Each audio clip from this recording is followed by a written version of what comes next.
Kaya nagsikap po kami makipag-ugnayan sa local government unit, city government of Malolos.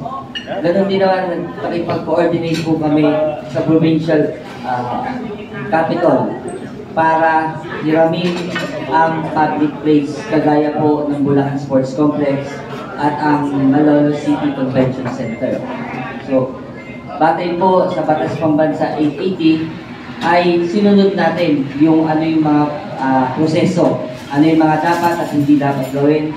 Binalangkas po namin ng maayos, gabay ang aming mga lead convener para hindi po kami magkaroon ng lapses.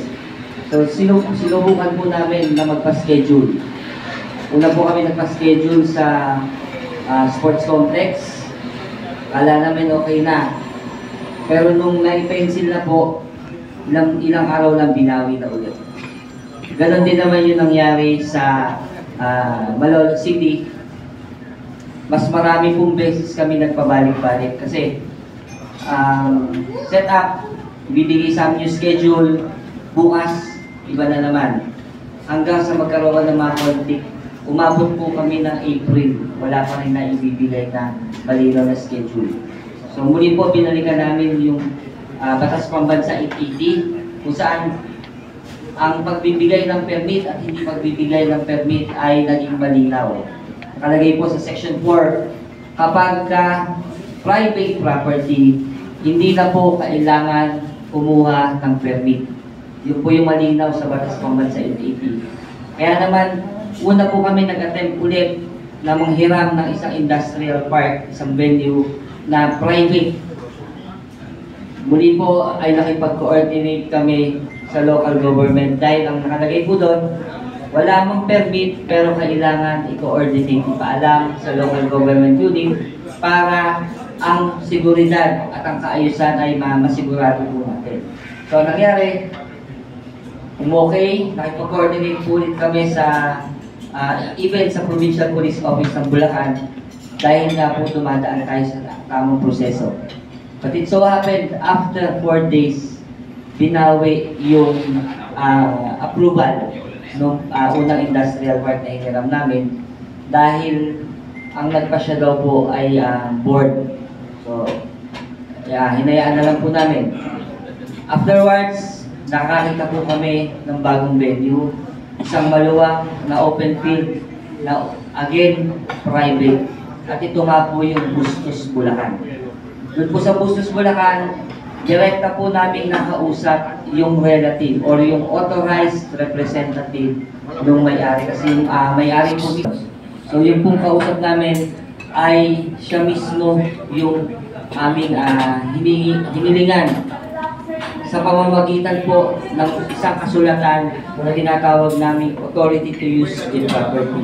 So pinirmahan po namin parehas yun. Tanda na kaming dalawa ay nagkasundo na pwede namin magamit yung lugar. So after po nun, dahil okay na, nakipag-coordinate na kami sa LGU dahil kailangan daw po na ipagpaalam. So nagpadala po kami ng sulat. Okay naman, wala naman po comment sa local government dahil sabi nga nila, i-implement lang naman, walang problema. So, nagulat kami, meron po pumunta doon sa bahay ng kinausap namin. Unidentified na 3 lalaki, naka-jacket, at hindi po pinakita yung ID. Sakay ng 2 SUV. At maliwanag yung sinabi po dun sa may-ari na huwag nang ituloy ang maisugurani sa Bulacan. Kung gusto nyo ika sa ibang lugar. Baka magaya kayo sa governor ng Davao del Norte at mayor ng Cebu City. Baka masuspindi ang governor ninyo at ang mayor ninyo. So siguro po, dahil nga private individual, natatakot siya na sa kanya ibaling yung sisi kung sakali pong mapag-initan ang LGU, binawi po niya ulit yung pagpapahiram. So ang ginawa po namin, nung gabi din na yun, pinuntahan namin siya, pinakita po namin yung Batas Pambansa 880. Pinakita po namin yung mga memorandum circular galing sa DILG at yung mga decision, Supreme Court decision kung saan pinaliwanag namin, ito na po, may batayan na kapag private property, hindi kailangan ng permiso, ng permit. Hindi na kailangan mag-apply ng permit. Lumipas po yung mga araw, okay naman, smooth sailing naman. Nagkaroon na rin ulit kami ng kasunduan na para ang mananagot ay organizer, pumirma ulit kami ng kasunduan. Doon sa kasunduan na yun ay lumalabas na siya ay rental na para mas maging binding yung usapan. So, ibig sabihin, pumalaw ulit kami sa kasunduang malinaw between two different parties. Individual parties. Intelligent parties po na hindi na kailangan ng permiso ng local government unit. So, nagkasundo po kami doon. Hanggang sa dumating na naman yung time, tumatawag na naman itong may-ari po at sinasabi, may tumawag po sa kanya. Hinaharas siya na yung property na nila ang pagbabalik niya. Yun po yung nangamba na naman siya. So, ang sa amin, wala tayong dapat pangamba. Yun yung lagi na pinapaliwanag sa kanya. Pero, pilit niyang ini-insist na mayroong nasa likod ng mga paghihigpit, ng mga pananakot, ng mga panghaharas sa kanila. Kaya ang ginawa po natin, pakipag-ugnayan ulit tayo sa LGU. Nilinaw natin na wala na pong dapat i-atras. Kaya dapat natin ituloy yung peace rally nito. So nagpatuloy po tayo hanggang sa dumating ang April 28, ngayon nga po yun. Ay mag-April 27, kahapon, April 27. Nagulat po kami yung buong paligid ng property ay mayroong 10 tarpaulin na nakalagay private property, bawal gamitin. At may nakalagay pong pangalan to na attorney. So nagtataka kami bakit biglang merong ganong announcement ng tarpaulin na meron po kami existing na kasunduan. So, ang iniisip namin, bakit iba-iba? Nalaman namin, ginagabihan ng April 27, may pumunta na mga pulis para papirmahin yung may-ari. Written, ano na siya, type written na siya, or ibig sabihin, gawa na siya, ready-made na siya, na pirmahan yon na hindi siya pumapayag. So, on that part, parang medyo nakakaramdam talaga kami na may pressure, meron ng pagkilos na hindi naaayon sa batas. So, umaga po kanina, nag-uumpisa na kami mag-set up ng stage. Inaayos na rin po ng SMNI yung kanilang mga equipments. Bigla po dumating na yung itong attorney Jose Cruz, na kung ipagkabuyan po kami doon sa lugar, ay nakita naman po sa social media kanina how he treated everybody in the, on the field.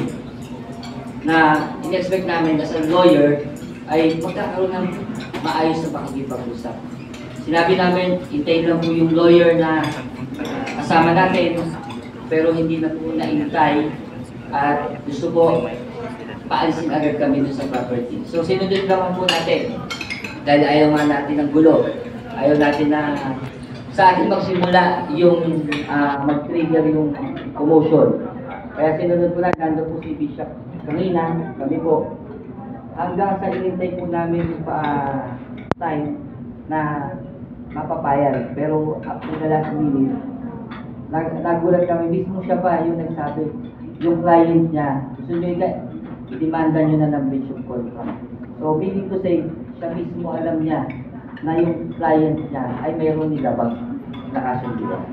So, on that part, dapat siguro beforehand na pumaloob yung lawyer, sana nakikipag-usap din muna sa conveners para hindi nagkaroon ng commotion kanina doon na parang basta ka nagtatakol. Ang mga kapulisan, naintindihan po natin sila kasi wala naman po silang power na basta mag-eject doon, not unless merong court order. Pero ang ginamit lang pong basis ay yung letter na complaint na ibinigay sa PNP. Kung saan meron din po discrepancy. Kukwento po mamaya ng kasama kong organizer para mas maintindihan po natin naging pag-uusap ng kasunduan. So ganun po, hanggang sa ma-cancel na nga yung event. Kaya nakakalungkot po dahil lahat po tayo gumastos na ng ating airfare sa sarili nating bulsa. Voluntaryo tayong nagsikap na magsama-sama para manindigan para sa bayan. Pero all of a sudden, dahil lang sa pag-abuso sa kapangyarihan, sa panggigipit, sa panghaharas, nawala po yung dignidad bilang isang pinuno ng bayan. Kaya ang sa amin po, kailangan natin ng justisya. Kailangan natin ipakita sa taong bayan na nasa na yung pinuno, mga namumuno may political will, yung tumitingin sa batas. Yun po yung inaasahan natin. So on that part ay hinihikayat po namin, hinihiling namin sa inyo. Buksan po natin yung kaisipan natin. Are we on the right track? Nasa tamang pamamahala pa ba tayo? Kasi kung ganun po yung nangyayari, what more yung mga nasa laylayan? Kung paano tayo sinisiin, bakit po nadadamay yung magandang layunin na pinagsisigawan po natin.